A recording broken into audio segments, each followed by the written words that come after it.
Vamos a continuar con el módulo Cartas Generales.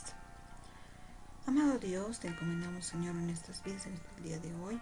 Te pedimos, Señor, que tú nos guíes en el transcurso del día. Tú obres en nuestras vidas, en nuestros corazones, Señor.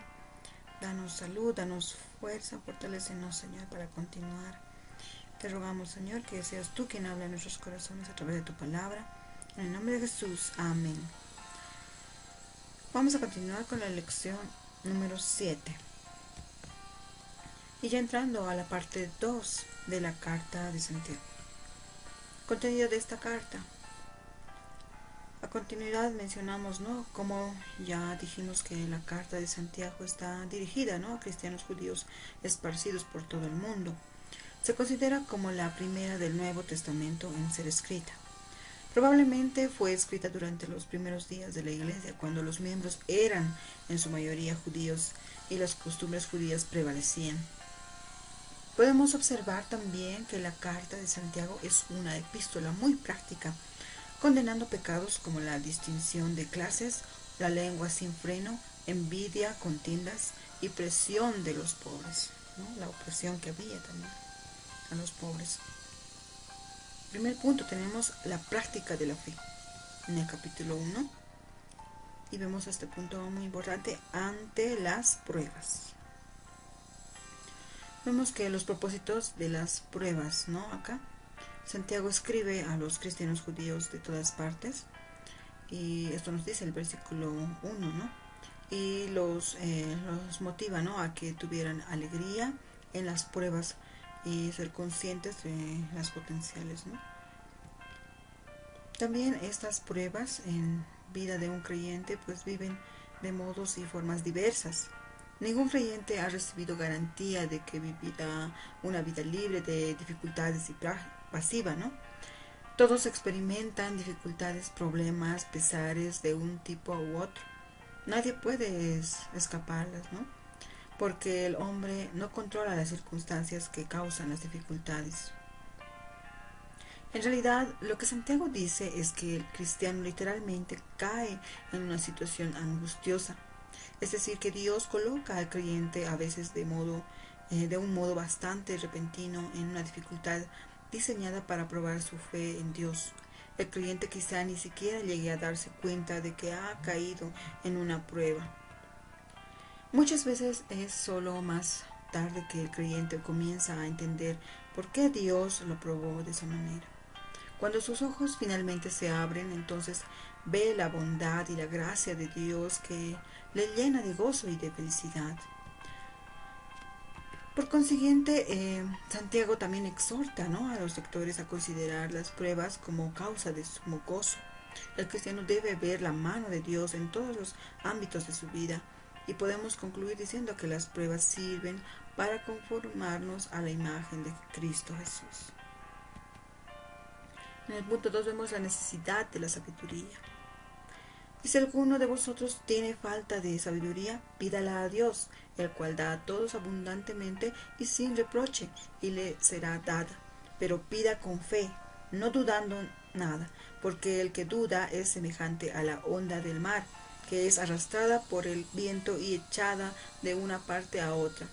No piense pues que en tal haga que recibirá cosa alguna del Señor. El hombre de doble ánimo es inconstante en todos sus caminos. Esto nos dice, La frase "si alguno de vosotros carece de sabiduría" es la primera parte de una afirmación en una oración condicional. El escritor está diciendo al lector: yo sé que no lo admitirás, pero necesitas sabiduría. Santiago toca un problema delicado, ya que ninguna persona le gusta, oír que le digan que es estúpida o que no sabe, que desconoce, que comete errores y que necesita ayuda. A ninguno le gusta reconocer sus errores. Por naturaleza el hombre es independiente, desea resolver sus propios problemas y tomar sus propias decisiones. El teólogo alemán del siglo XVIII, John Albert Bergel, lo formuló, de un modo bien sucinto. Nos dice así esta frase: la paciencia está más al alcance de la mano de un buen hombre que la sabiduría. La primera ha de ser ejercitada, la segunda ha de ser solicitada. El hombre debe superar su orgullo para admitir que necesita sabiduría, pero la sabiduría no es algo que ella posee. La sabiduría pertenece a Dios, ya que es su virtud divina. Cualquiera que admite la necesidad de sabiduría debe ir a Dios y pedírsela. Santiago apela al lector y oyente individualmente, ¿no? Y vemos en este punto 3 una posición ante las circunstancias, ya en los versículos 9 al 11. Nos dice así la palabra del Señor. El hermano que es de humilde condición, gloríese en su exaltación, pero el que es rico en su humillación, porque él pasará como la flor de la hierba, porque cuando sale el sol con calor abrasador, la hierba se seca, su flor se cae y perece su hermosa apariencia, así también se marchitará el rico en todas sus empresas. La persona de buenos recursos económicos puede tener muchas más influencias y recibir más respeto que la gente que pertenece a la clase más baja de la sociedad. Santiago dice que el hermano empobrecido ocupa una alta posición. En otras palabras, no lo tomes demasiado a la ligera, nos dice, ¿no? Además, este mismo hermano debe tomar plena conciencia de la posición exaltada que ocupa. Es un hijo de Dios. En el mundo de hoy en día alabamos a los ricos que han logrado posiciones de autoridad y sentimos pena por los pobres que viven en condiciones deplorables. La Biblia dice que la posición del rico que vive sin Dios es deplorable, pero el hermano de condición humilde es exaltado. En el punto 4 nos dice la distinción entre pruebas y tentaciones. En los versículos 12 al 18 nos dice así: si deseamos perseverar, es importante conocer la diferencia entre pruebas y tentaciones. Esta última viene del interior y es la respuesta de la naturaleza pecaminosa del ser humano a las circunstancias. Dios no tiene nada que ver con la tentación. Dios proporciona a nuestra vida una buena dádiva. Eso incluye pruebas. Debemos reconocerlo. Un punto importante que también tenemos que hablar acerca de este punto es llevar una vida santa. En los versículos 19 al 21 nos dice así la palabra de Dios: por esto, mis amados hermanos, todo hombre sea pronto para oír, tardo para hablar, tardo para airarse, porque la ira del hombre no obra la justicia de Dios. Por lo cual, desechando toda inmundicia y abundancia de malicia, recibid con mansedumbre la palabra implantada, la cual puede salvar vuestras almas. Santiago hace énfasis en la diferencia entre la fe, que es mera profesión, y aquella que resulta en buenas obras. No contradice la enseñanza del apóstol Pablo que somos salvos por la fe solamente, pero insiste en que la verdadera fe resulta en una vida llena de buenas obras. Eso nos quiere decir, ¿no? Bueno, la epístola termina con exhortaciones que los santos sean pacientes en la aflicción y que oren los unos por los otros.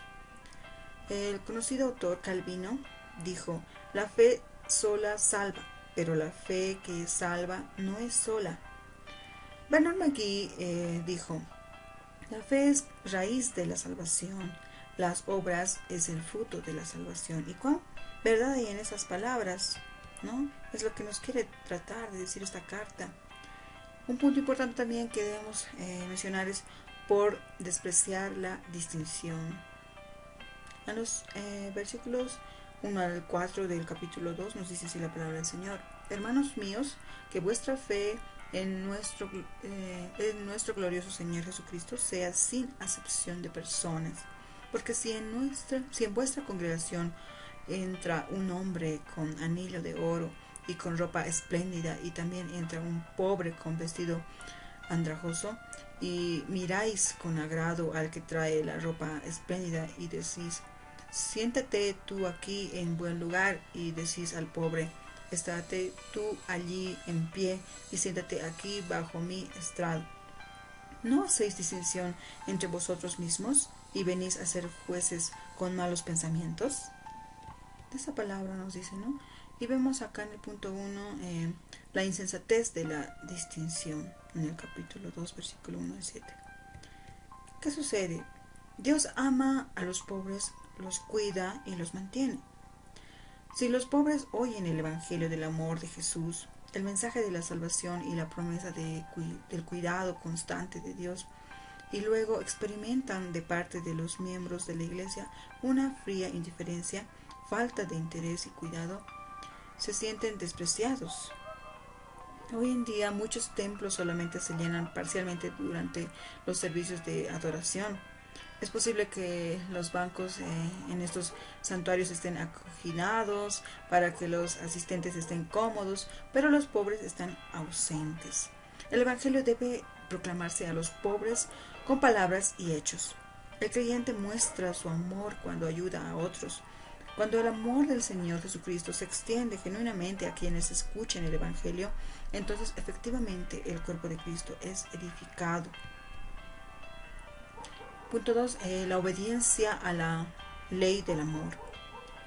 Con gran frecuencia consideramos los mandamientos desde un punto de vista negativo.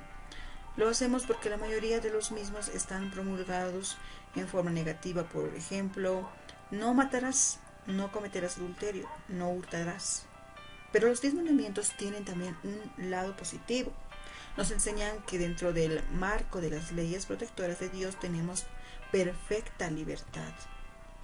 Así como el pez prospera en el agua porque el agua es su medio ambiente natural, del mismo modo el Hijo de Dios prospera dentro del marco de la ley.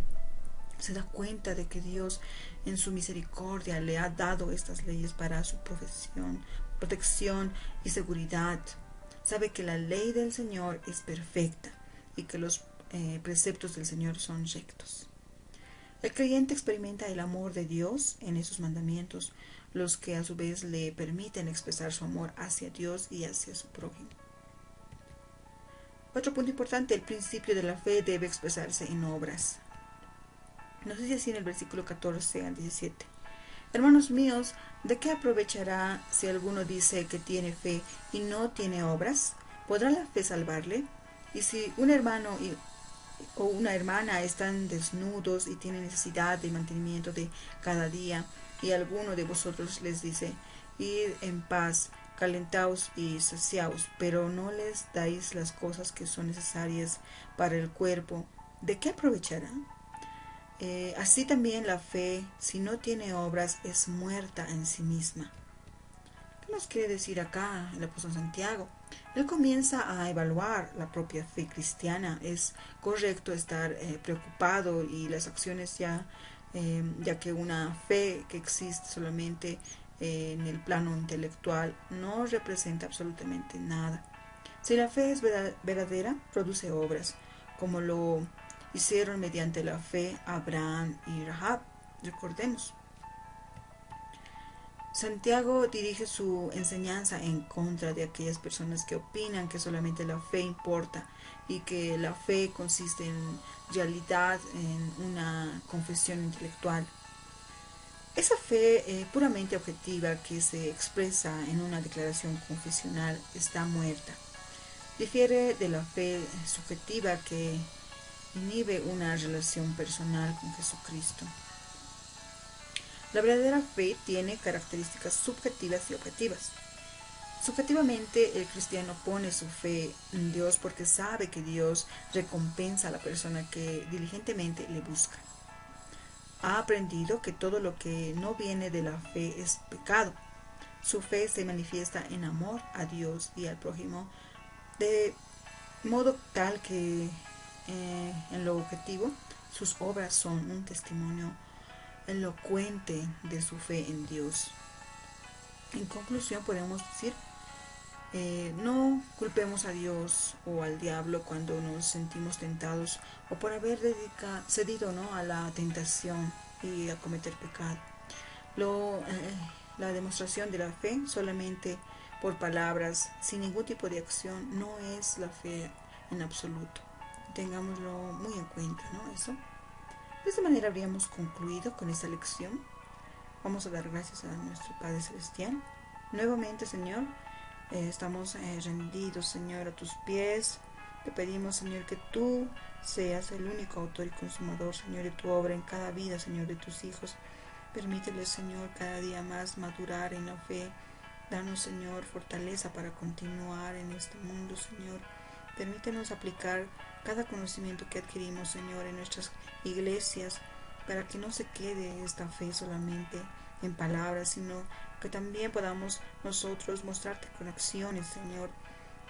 Así bien nos dices en esta carta, Santiago, Señor, que la fe sin obras está muerta, Señor. Tenemos nosotros que ser testimonios vivos de que tú, Señor, has hecho un cambio en nuestras vidas y demostrarlo, Señor, a otros hermanos a través de nuestras acciones, para que ellos también, Señor, te conozcan.